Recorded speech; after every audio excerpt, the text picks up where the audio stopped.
factors in patinas, one is surface preparation. Surface preparation, I can't even tell you how important that is. Think about this. It's sort of like a canvas. It is a canvas.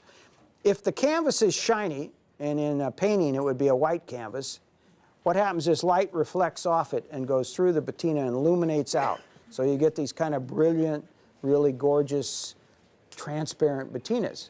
If you put a dark surface on there, the same thing would happen with a canvas, and when light hits it, the darkness, the black, sucks it in. So it's going to be more somber. So if you put a dark surface underneath, you're going to get a more somber patina. If you have a light surface, say polished or shiny, you're going to get a more transparent, illuminative look out of the patina, okay? And you can have both. You know, you can start off with sandblasting, and then I'll show you in a minute wire brush, and then you can go up to what's called a surface conditioning wheel, or called a prep wheel. They're blue, and you can buy them over at Harbor Freight. And that's what most foundries use to get really nice patinas. But you don't have to have that. Depends on the kind of patina you're looking for. Cold is always going to be opaque. I tell you that right now. If you're doing cold patinas, they're basically going to be opaque. So the surface means nothing. You know, all you want is a nice sandblasted surface. The more pitty it is, the better, because the patina's looking for somewhere to grab into, hold on to. It's kind of fragile. But cold patinas are kind of fragile, except for very few, which I'm going to show you in the beginning, that actually penetrate the metal to a degree. But most patinas are fragile, okay? So they have this fragileness to them. They're kind of chalky, okay? So I'm going to tell you how you can use them all, because I use cold patinas all the time. It's just a matter of people didn't understand how to finish them, how to seal them. That's the whole point, how to seal them. That's the, you know, that's the crux of the whole thing. How do you seal them, you know? But hot patinas, on the other hand, you have about 8 transparent hot patinas, and the rest are opaque too. If you start adding pigment, which almost every foundry uses, and we analyzed one of Rodin's patinas on one of his pieces, he had black pigment in it. So back then they were using pigment, black pigment, to get these nice blacks and browns they wanted. So pigments have been around for a long time. So you can put pigments into your patinas and change the color. They're going to be more opaque, okay? And depending on the quality of the pigments, if you go down and buy a $38 bottle of Grumbacher blue pigment, let's say a Prussian blue, that's probably a really, really fine ground pigment, and it's going to be transparent. If you go over here to RCP, I don't know if any of you know that, it's a place where you can buy bricks and stuff like that. They sell pigment. That's not very finely ground, so it's very opaque. So the pigments make a big difference if you're going to use pigments, okay? So, surface preparation. Cold patinas, you would always like to sandblast if you could.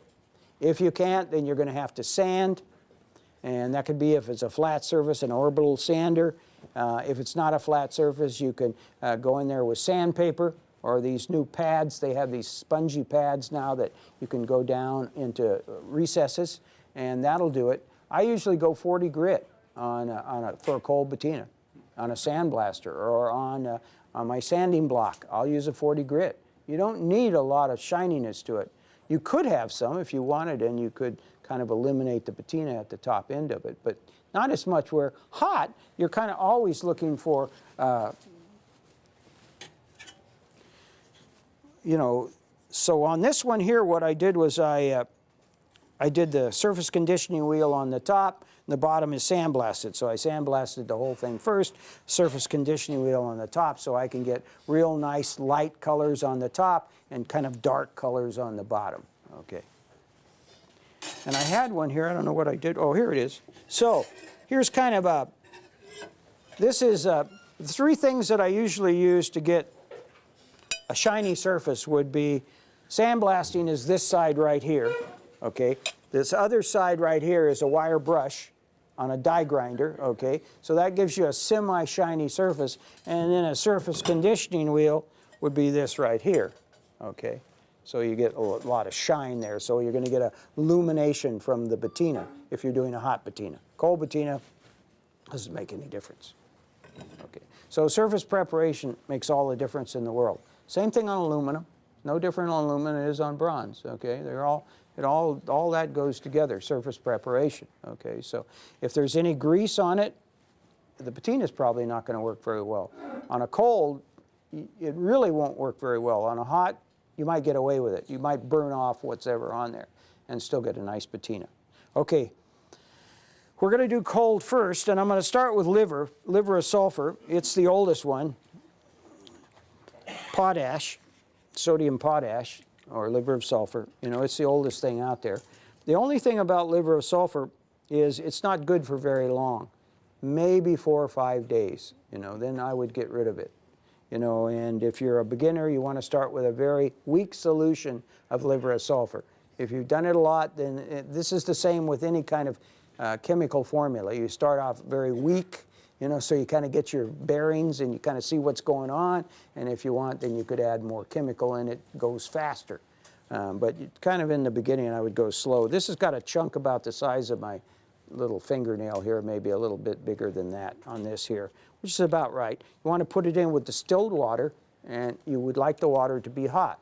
Now, one of the things I learned over time, actually just recently, about a year ago, is if instead of water you put it in isopropyl alcohol, which is 30% water, you can get 3 weeks out of liver of sulfur, okay? So that's just, so what we're going to do here is we'll put some gloves on here and we'll get started. So mostly base patinas, we consider liver, I consider liver a base patina. It could be your final patina, it's beautiful, but it can be your base patina too. It can be your starting point, and then you build up from there. Spray bottles, most foundries use spray bottles.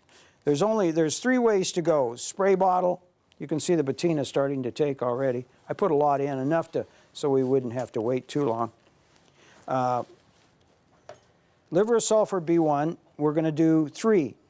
This is M38. This is by a company called Birchwood Casey. This is their brown. Okay, this is kind of a chocolate brown.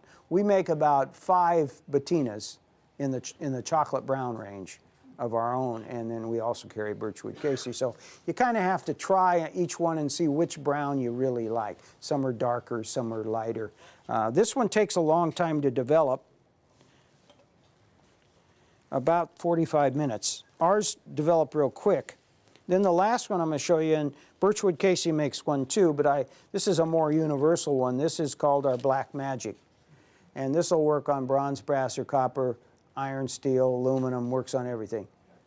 Galvanized, zinc, works on everything.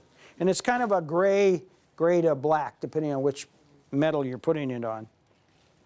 And I've already got one here this is a liver. I've already started taking the liver back just a little bit. You always want to wash all your base patinas because you've got to neutralize them.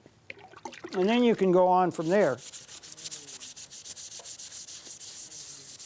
So I let the liver go a long time on here. Now, if you were doing a ferric nitrate, let's say, and you didn't want a lot of dark, what you want on the surface of your metal, it should look like this before you're going to patina, this kind of shiny area, because there's still liver there. The minute you put the heat to it, it's going to come back. And so you want to get it to where you can't even see any liver.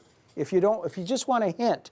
If you want it dark in the recesses, then you'd leave it like it is here. I'll do this one. I'll do a couple and then we'll go on from there, because I'll use these. I'm going to use this one here to put a green patina over the top. We're going to start with cold patinas, but I'm going to put the black on. Now, black patinas, all black patinas, there's only fall into one category. They're all selenium. I don't care if they're for aluminum, for steel, for bronze, brass, or copper. They're all made with selenium except liver of sulfur and ammonium sulfide. Those are the only 2 that don't have selenium in them. So everything else has selenium. Selenium in this kind of concentration is not real good for you, so that's why you want to wear gloves. Okay?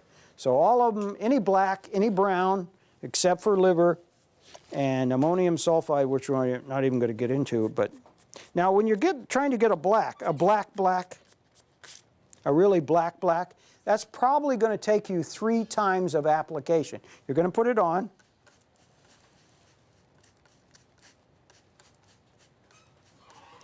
There's a brown that comes up here, and it comes up on steel too. That's part of my chemical makeup of this. One of the nice things about this particular patina is you can put it on steel, and it won't rust for 4 or 5 hours. All these patinas have acid. Either they have nitric acid, they have sulfuric, some of them, they have potassium. They'll have some kind of an acid in there. Phosphoric. Most of your steel and aluminum have phosphoric. It's the most friendly acid there is.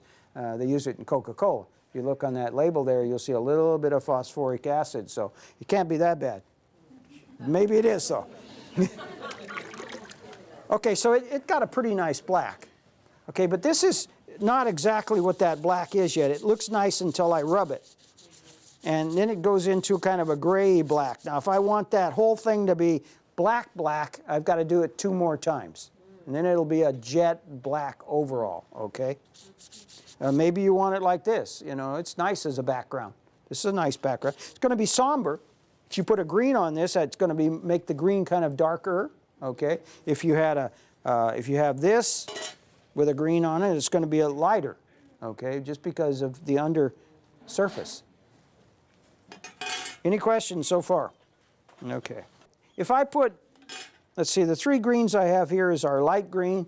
It's kind of a pea green, little bits of blue in it. I like it. Tiffany green, which is Tiffany's formula. So you can put the patina, the green, on while it's wet. You can dry it off and put the patina on. The Tiffany is more blue-green, a little darker green than the light green. If you're outside, if you're inside, they're going to be different over time. They'll always look different. But once they go outside, within 6 to 8 months, they're all going to look the same. They're going to kind of be a mint green outdoors. I don't care what you do to them. Because of the rays of the sun, UVs, they're going to turn it into a mint green. So, and let's see, what else have I got here? Oh, and then I got our traditional blue. We have a blue patina. Anything that's got blues, has blues in it, has got ammonia. Some form of ammonia chloride, ammonia. It's got to have ammonia sulfate. It's got to be one of those. Ammonia dissipates in the sun, so if you're indoors with this blue here, it'll be fine. The blue will stay. If you go outdoors within a week, it's going to be green. Okay? So we came up with an outdoor blue. And how did we get that outdoor blue to stay outdoors blue all the time? Pigment.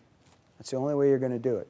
You know, the pigment is inert. It just lays there. So we have pigment. So we have an outdoor blue. Kind of looks like this blue, a little more powdery. And it's great for outdoors. Okay, let me dry these off and I'll put some patina on them here. Okay, so the light green will develop very quickly. We'll see that easily before we leave. That's why I'm putting it on now. Remember, I've washed everything off. That's really important to neutralize that base patina. This is the strongest patina we have, so.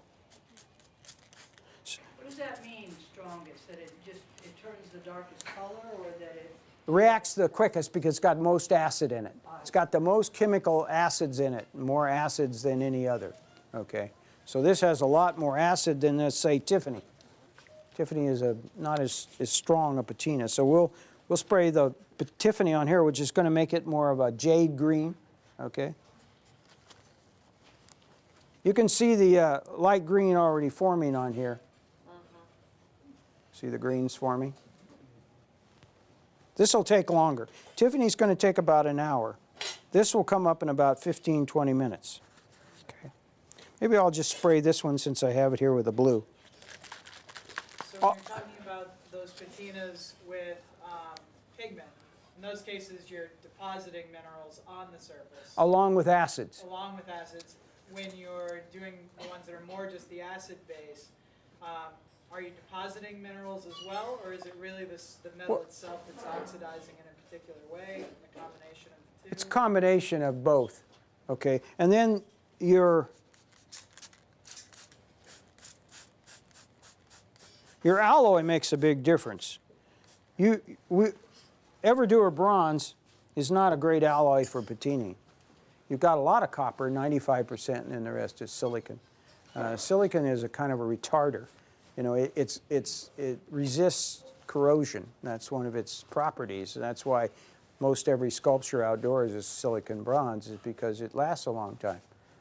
But it's not the best for patinas. It's not bad. Over the years, everybody's learned how to use it and adjust to what it does. But if you were to take, if I was to do a patina with 8535, which is copper, 85 copper, 5 tin, 5 lead, 5 zinc, as opposed to silicon bronze, the patina on this 8535 would just be spectacular in a minute. I'd still be working on the silicon bronze, so it takes longer. It's a much slower process. It's not quite as beautiful either. It's not quite as vibrant. But that's because of all these different alloys. Alloys make a big difference, okay? So there's tin bronze. That's what they use in Europe. We use silicon bronze here. Tin bronze is nice. Does some really nice things. Tin is real nice. And then if you add lead and zinc, then you get all these variables. So you got the variables in the metal more than you do with silicon bronze. So you can see this green is already pretty much formed. Okay. Here's M38 and liver. I've put a seal coat on here. We'll talk a lot about seal coats. Sealing is the most important thing to all of this. And there's different ways to seal. You can just kind of pass these around. It says what they are on the other side so you can look at them. That's the M38 there with lacquer. Both of these have lacquer on them, okay? On top, Pardon? you put on top like it to Right. stop everything. Lacquer is one of your sealers. There's a bunch of sealers. Lacquer's one of them. See what else I've got over here I can show you just before we go on with hot patinas.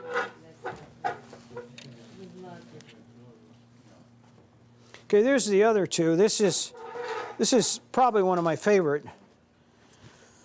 What's this one here? This is Tiffany. On one side I put our matte lacquer, and on the other side I have nothing. So this side has the matte lacquer, this side has nothing.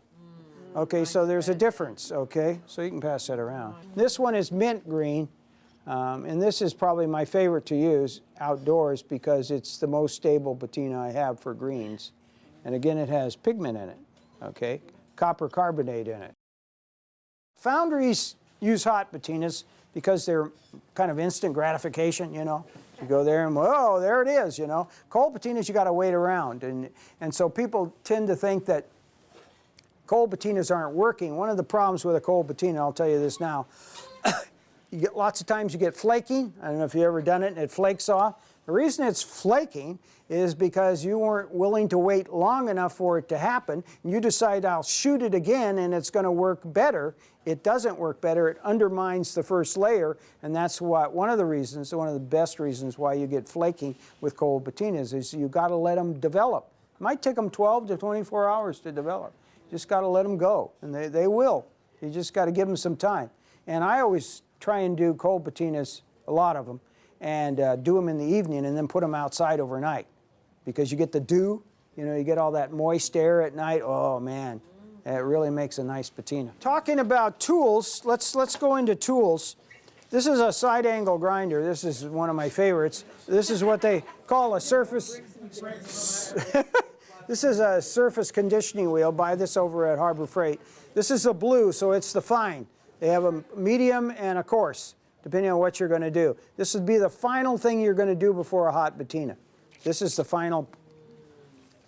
And then before that, you might want to do a wire brush, or maybe that would be your end product, would be the wire brush over, let's say, sandblasting.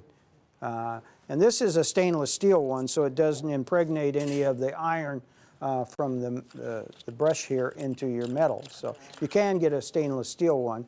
I buy Harbor Freights and they're obviously not stainless steel. But this is my other favorite tool. I don't know if you guys have one. It's called a needle descaler. Do you guys have a needle descaler here? Oh, God. This will give you the most incredible textures. If you want, you got a place and it's not kind of going the way you want, you can take this and go brrrr. All these little needles go up and down, and you can do great textures. They're inexpensive. At Harbor Freight, they're like $40 right now. They're on sale. Yeah, Harbor Freight. Needle descaler. I use it for all kinds of. You can take slurry off with it. It's great for taking off your slurry. Just go in there and go take the slurry right off. So it's a great tool to have. It's inexpensive. The first one I bought was a something ran, and it was $500, you know.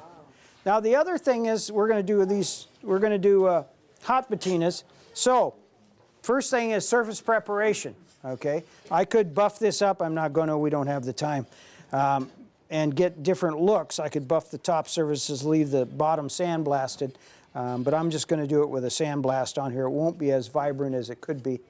So then that's the first thing, the metal preparation. Second thing is strength of your chemicals. Okay, keep them, you know, weak to begin with, till you learn what you're doing. Okay, and then you can go to stronger. Okay, it's better to go a few more passes than to go one pass and that's not what you want. Then you got to sandblast. Okay, if you go slowly, kind of like cooking when you're adding spices, you know, a little bit at a time, taste it a little bit, and put a little more in.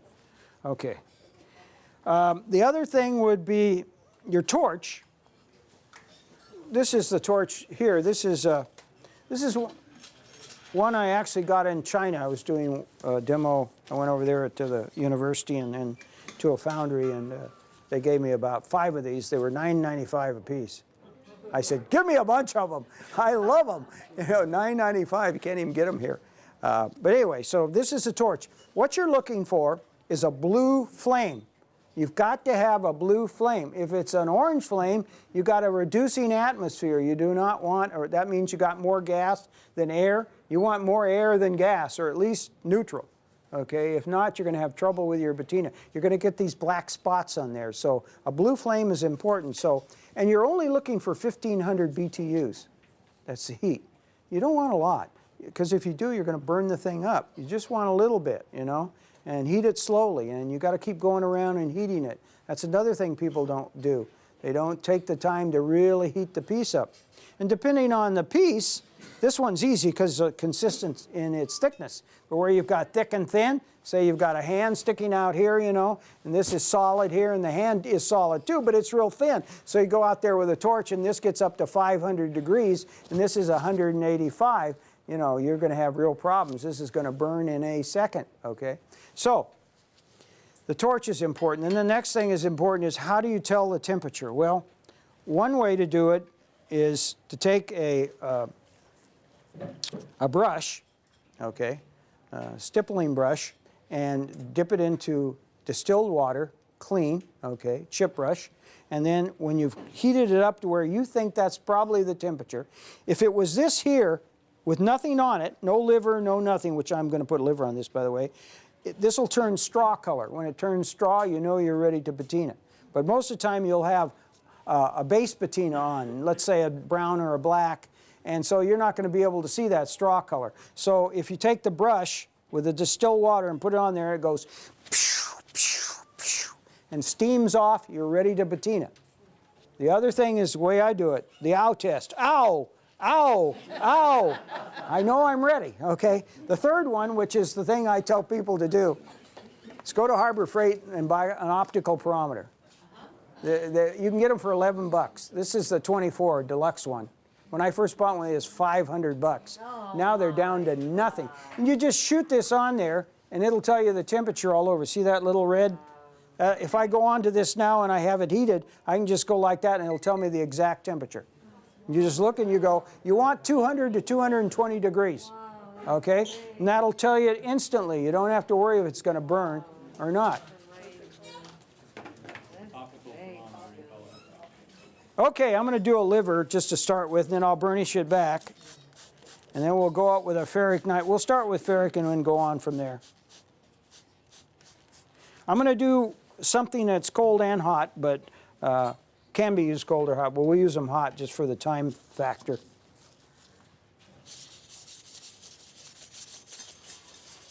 Oh, you have 2 ways to burnish. One would be with steel wool, and the other would be with Scotch-Brites.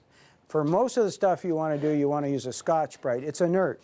It doesn't leave anything on the metal. If you're using steel wool, you got to be really careful because all these little bits of the steel wool comes off. And if you've got an acid on there, it's going to start having little swirls of brown all over. So you got to be careful. So I do use steel wool, and I'm going to use steel wool, but not for this. For this, I'm going to use my Scotch-Brite. It's a scrubbing pad. You can buy these all over. This is a gray. This is what I normally use. That would be like a 1/0 steel wool, okay? And then they have a green, which would be a number 1, and they have a red, which would be about a 4, and then they have a white, which is a 4/0, but it's worthless. It doesn't do anything. You might even not even buy it. But this is my normal one that I use, the gray.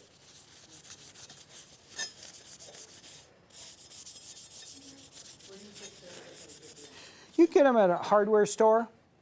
You know, Harbor Freight has, no, I don't know if they have them. I take that back. Home Depot has them, I know for sure. And paint stores carry these. And they last a long time.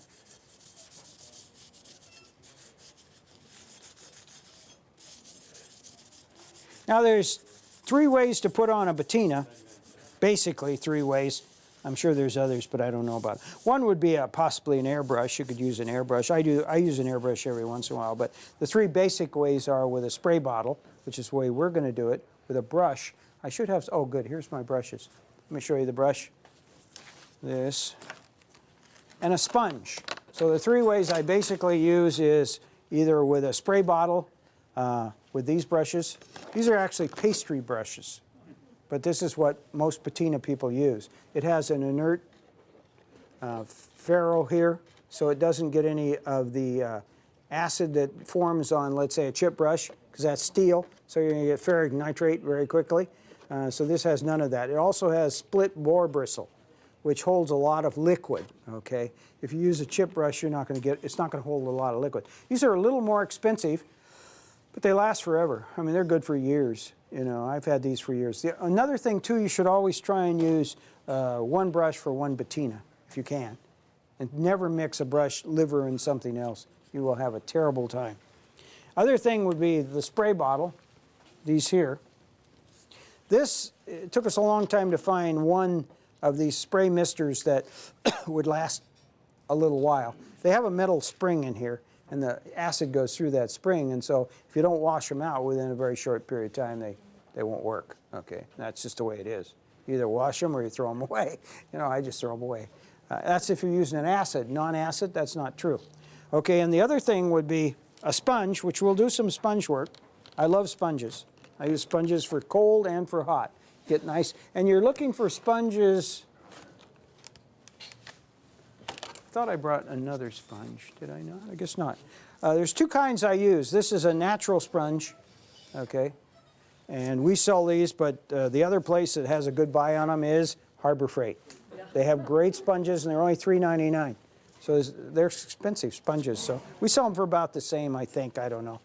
But Harbor Freight has great sponges. So, and the other thing is the spray bottle, which I've already told you. And the other thing is, once in a while, and I learned this here, my wife went to school here, and that's how I met her. She came into my classroom one night, and I went, whoa, my lucky day. What happened here, you know? And she started talking to me, and so that's where I met her, here in this classroom. And, she turned me on to this spray bottle here. This is a mister called a Crown Sprayer. Puts out a real fine mist. So if you're looking for real even transparent patinas, or even for cold patinas if you're on a vertical surface. Verticals are always more difficult than if you got it horizontal. You know, it's a lot of problems. Let me wash this off.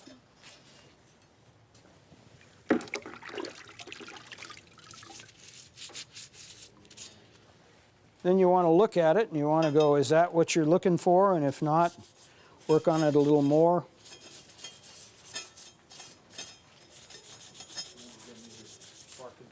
Oh yeah, thank you.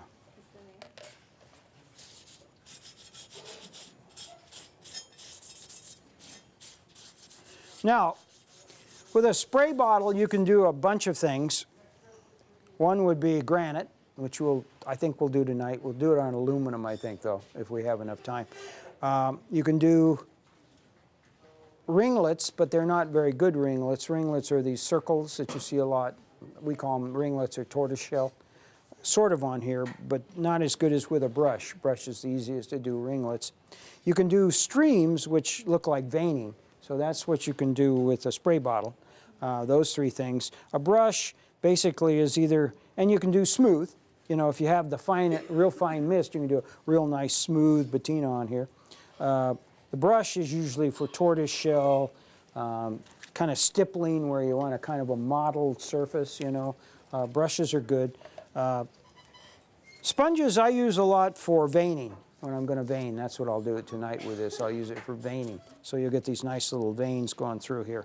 So let me, maybe you can help me pass these around. And you can look on the back and it'll tell you what's on there. This is veining, here.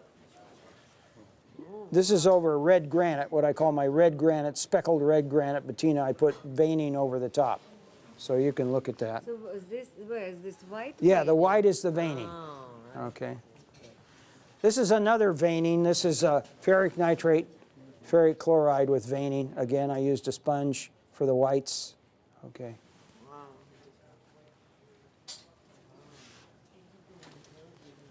This is a lot of cupric nitrate with pigment. This has got cerulean blue in it and cobalt blue in the cupric nitrate, which you guys, some of you must have used in here, okay? So this is, the blues are coming from pigment, okay? This is M24, which is a black, and then I put silver nitrate with a sponge over the top, okay?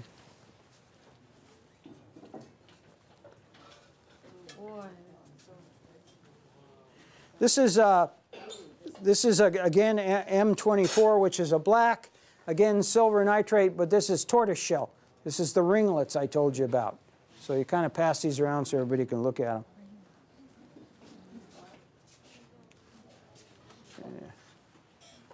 This is one I call Victorian Brown. I made up for a company in Canada, but I sell it. We sell it if you're interested, so you can look at that one.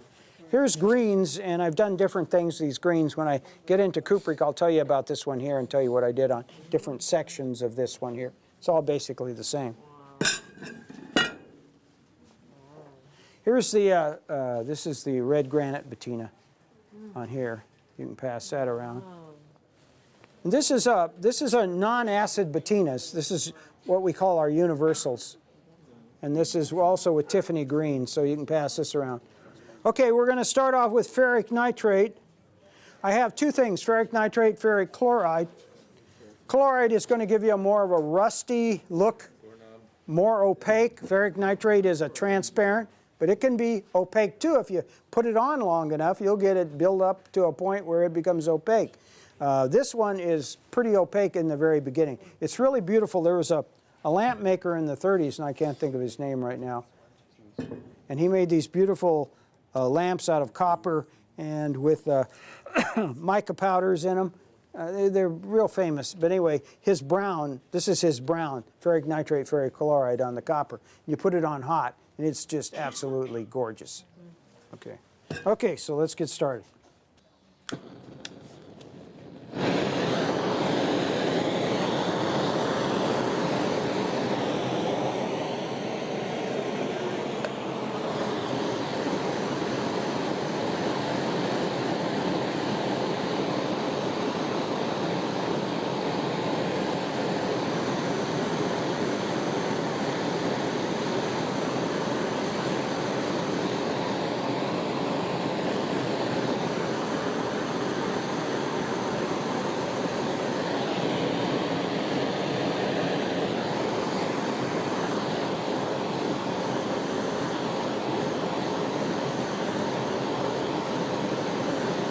I'm doing ferric.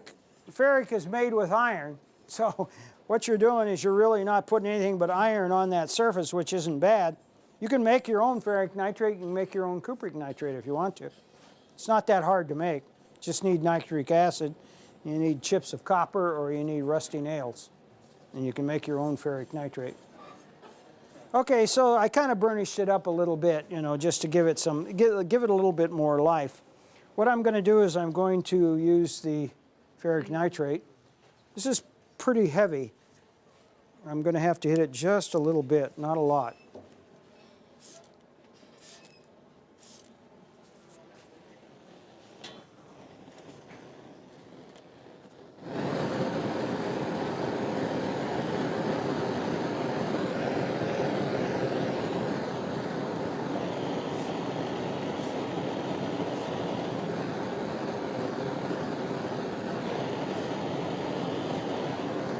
should start to go yellow. And then the more heat you apply, the more brown it's going to get.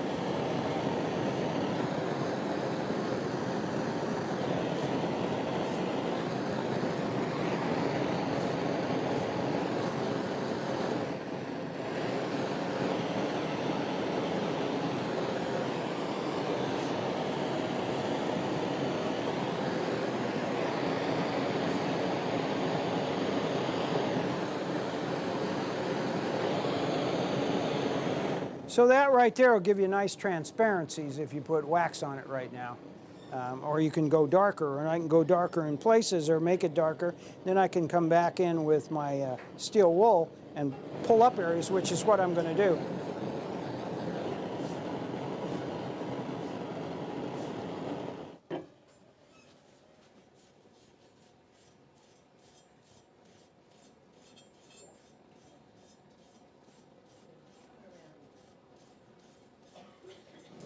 I'm going to do a half and half here, just to show you the difference.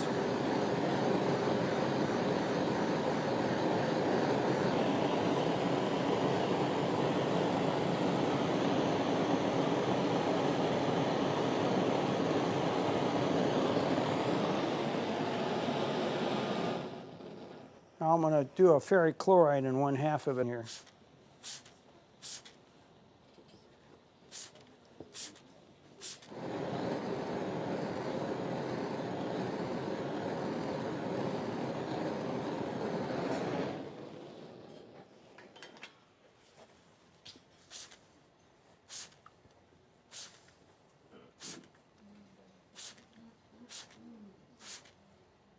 Okay.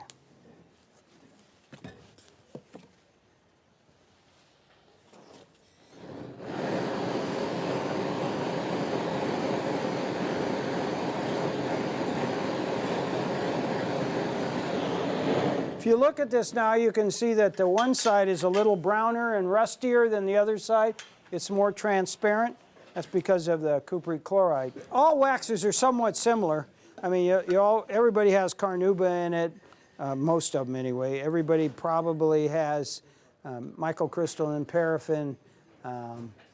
If you're really got a good wax, it has beeswax in it. And that's about it. You know, that's most of them. And a lot of them have what they call palm wax. Palm is a filler wax. We have all those. I have all those in ours too. So.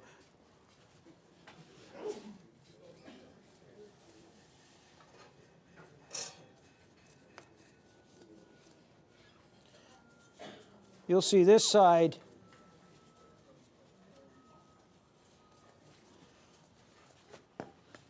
is a lot lighter than the other side, okay? Okay.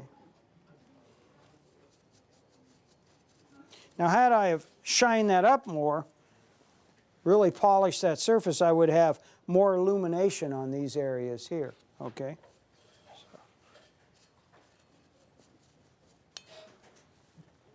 We have all kinds of colored waxes. We have 10 colored waxes, so you could put a little green in this, a little brown, you know, anything you want, and you get little hints of different colors in there if you wanted to do that.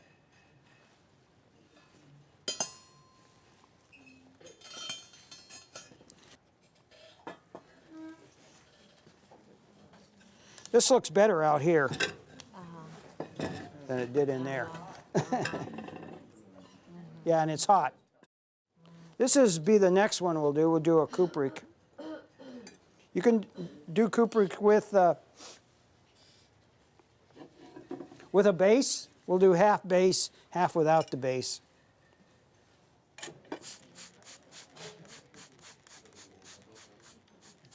Okay, I'm going to put liver on one side, leave the other side alone. I'll burnish it down in a second. And so you can see the difference with a cupric with a liver base underneath. Okay, let's see what we can get with what I got.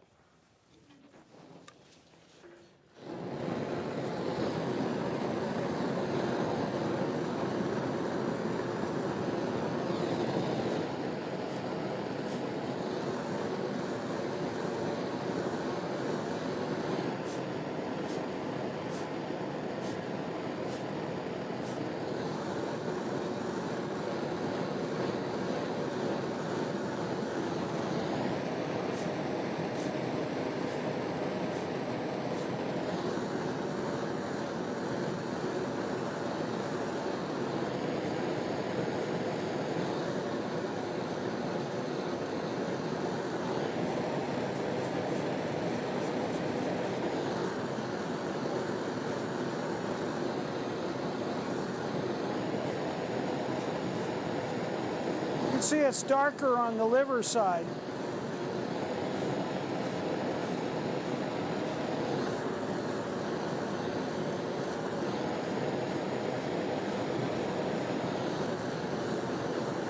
Takes a long build-up for coopering.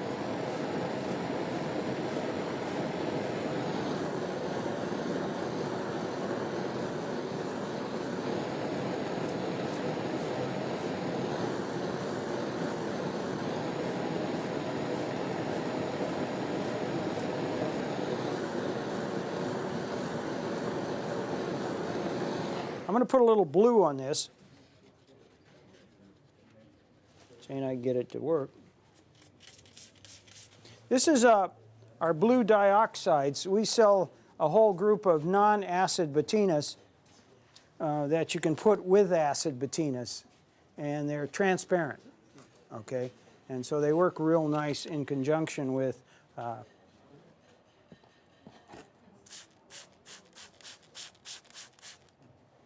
okay, so it'll give you some nice blues. I made that speckly. I did that purposely. And let's see, this is my favorite. This is Stealth Green. This, when I was back in New York and we went into this pigment shop, and where we go to buy our stuff from Germany, we were buying it from Germany at the time, and he said, "Oh God, Ron, you won't believe this one." He said, "Look at this green. This is the green they used on the B-2 bomber." And so that's where I came up with a Stealth Green. So,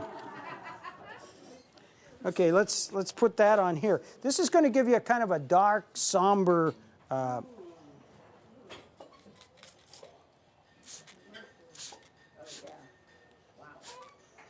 So it gives you kind of a dark, greeny blue. Oh, boy, just immediately. That's it. It's done, right? Yep, that's it. Oh. Then you would wax this, but more likely than that, I would oil it. I'm sorry, I would use our lacquers on here. But we need to let it cool down before we can do that. Okay? So there's all of our dioxides you can spray over any cold patina or hot patina. It doesn't make any real difference. Okay. Okay, let's do something else. Now this one here, and I'll spray that. It'll look much better once it's sprayed. This is the Cuprik here. Then over here is our waxes, our blue waxes. Really? Yeah, this is blue wax on this side here. Okay. So beautiful.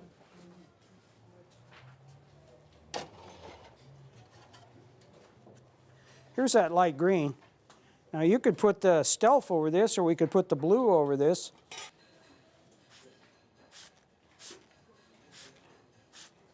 And it'll give you kind of a blue color into the green, okay? Wow. So, Oh, wow. so these are real nice if you want to tint something. Take it from what it is and just change it a little bit. You can also add water to these. Once this gets done,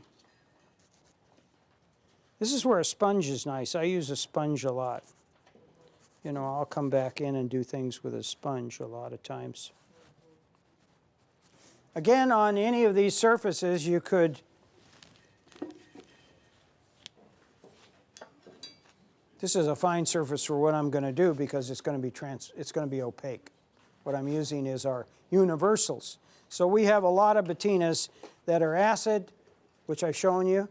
Then we have patinas that are called vistas, and they're acids with pigment, okay, and they're cold. So when you spray it on, it'll go blue, let's say, or let's say red. And then with a little time, green swirls will start coming up through the color, whatever the color is, okay? So they're a mixture of our pigment and our acid patinas. Then we have the universals, which I'm going to show you right now. They're strictly non-acid. So they'll go on any metal. We don't care what it is. They'll all look the same. And the dioxides will go on any metal. Doesn't matter what you put them on. You can put them on clay. You can put them on all kinds of things. Okay, so they'll go on anything. Both those will go on anything. This is our dioxide white. I'm going to put just a little bit on there. Now remember, you're looking for droplets. It's going to get all over the floor, by the way.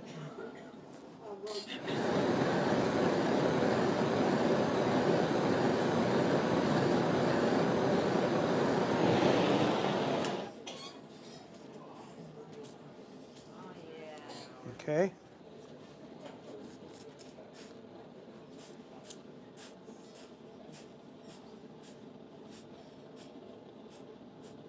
Okay, so that's like a granite patina, okay?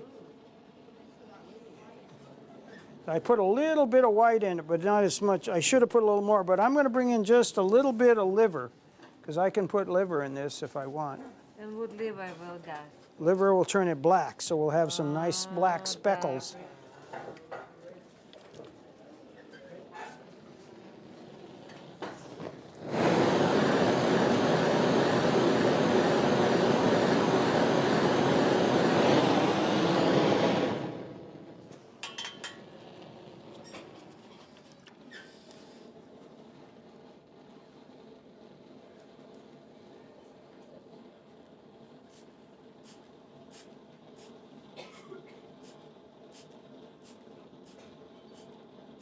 This takes a bunch of time to work with it. You have to kind of go back and forth, back and forth, back and forth until you get what you want.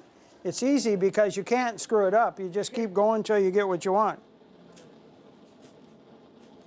Except if you get this, which I didn't want. Get out of there. Okay.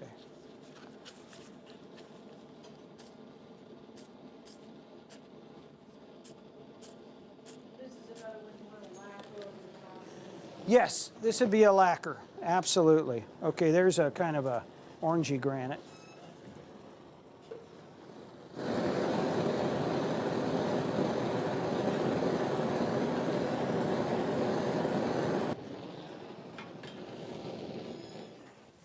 So that's a granite look. Okay, let me just show you. I think it's cool enough to put the lacquer on. We have all kinds of lacquers, by the way. My lacquers are these are called patina stains. So we have our transparent solvent dyes in the lacquer. So it puts on a fine mist of yellow, green, brown, or black. So you can pretty much do anything you want over the top of a surface. Now this is still warm when I'm putting this on, so what's going to happen to my lacquer, this satin is going to go matte if I put it on warm. If I put it on cold, it's going to be satin. So I'm just doing this just to see if we can get some color out of this that you guys can look at. Is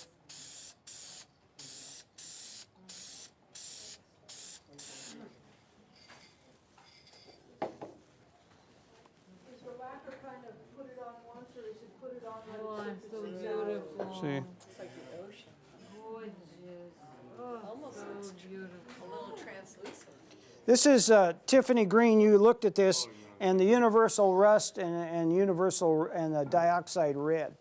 So this is different things that you could possibly do, okay?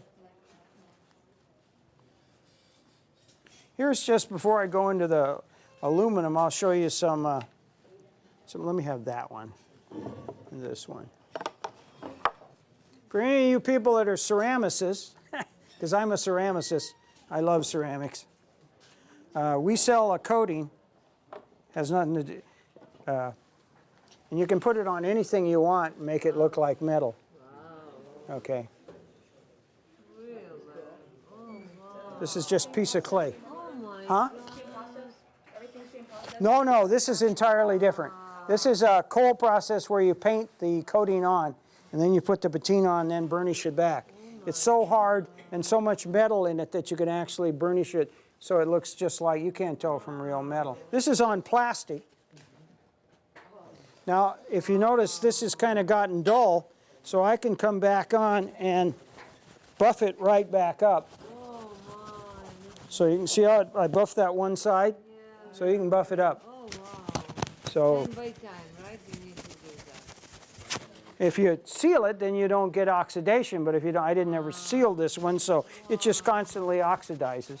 So what is the color of the paint here? This is copper. That's copper paint. It's on a piece of plastic. I see. Here's my, this is our iron. This is our iron C coating on a piece of clay. This is ferric nitrate and ferric chloride on here. Oh, my. Okay, and I sprayed it on the last coat when it was wet. Then I let it dry. Now I can come back in here and buff up the iron and make it shiny.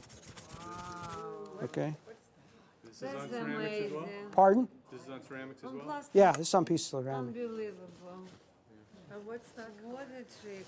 This is iron. The coating is iron, and then ferric nitrate, ferric chloride, and what we call our tan patina. I just sprayed all three of them on. Once you put the metal on, you can now come back with the cold patinas. Right. You can if you want. Now I burnish this now. Now this exposes the steel or the iron, and you can patina it. Once you've exposed this one here,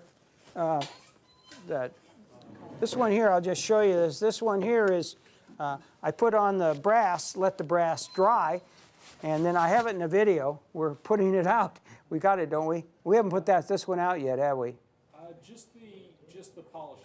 Yeah, just the polishing. This is, all I showed was the polishing of it, not the actual application of the coating. And then I went back in and I burnished it all back. I actually sandblasted it. Just a light coating of sandblasting. Exposed the metal. Right. And then I can come back and do cold patinas on just like you would a real piece of metal. Okay. And this is, I did all my gutters. We have a house that we're just remodeling. So I did all our gutters. Mine are steel, but these are, and this again is the sea coat with copper. And then you can come back in and you can burnish it. Is that plastic? This is plastic. Man, you kidding. Are you kidding? What Wow. color is that? That's This is copper. You can pass it around. Oh my God. Okay, that's enough for that.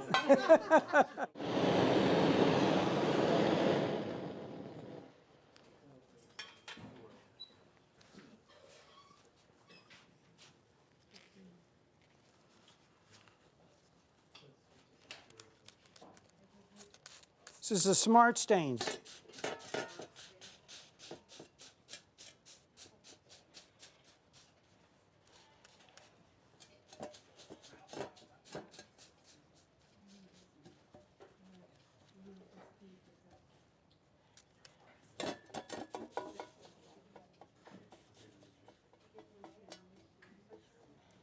I like sponges because you get some nice textures with them.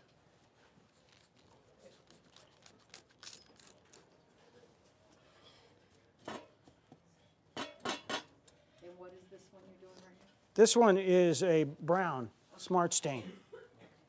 But I am going to heat up again. It's not hot enough. Why is it called a smart stain? Because it's such a smart stain. No, that's my wife named that. I don't know what the reason why it's called smart stain. You got a name? We got a reason? I don't know.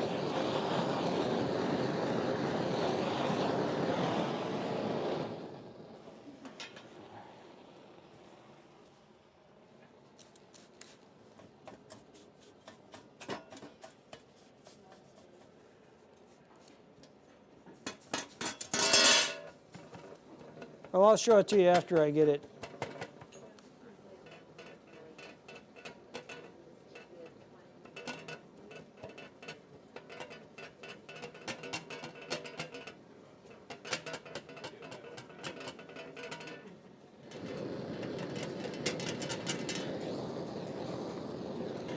This binder that's in the Universal will take thousands of degrees of heat.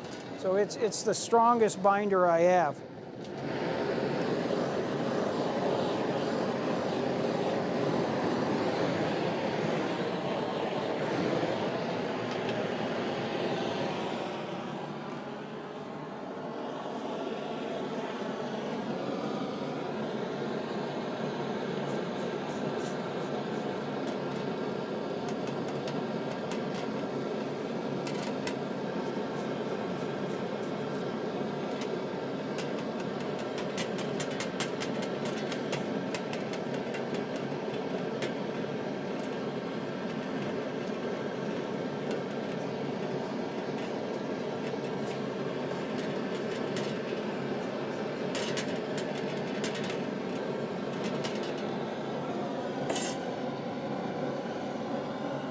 So here's a couple of them mixed, okay?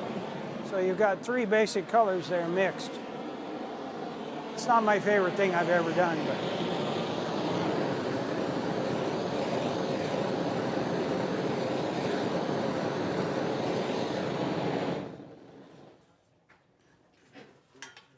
Now the smart stain can be transparent. The universals, remember, are opaque.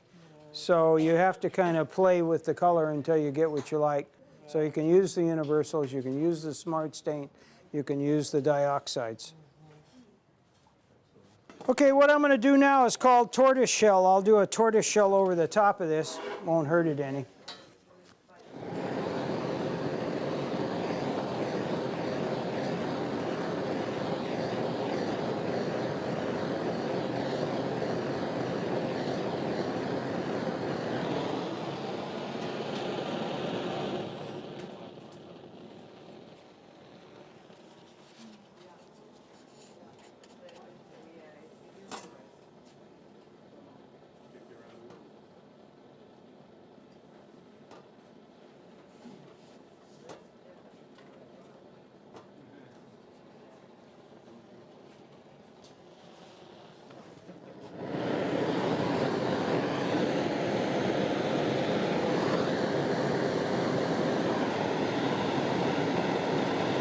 These are called ringlets. So you have to have the metal fairly hot, and when you put your brush down, it stops.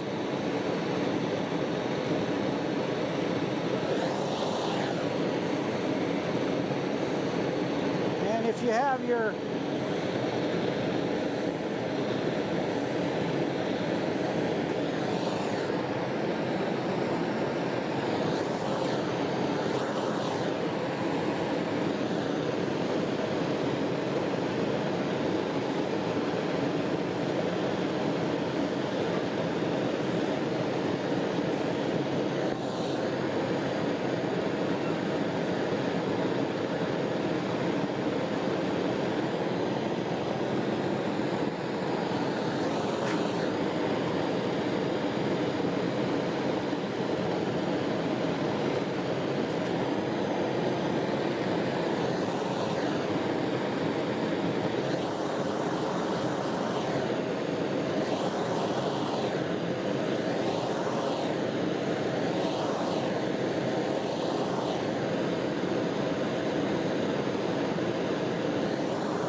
So those are called ringlets. This can only be done with a brush.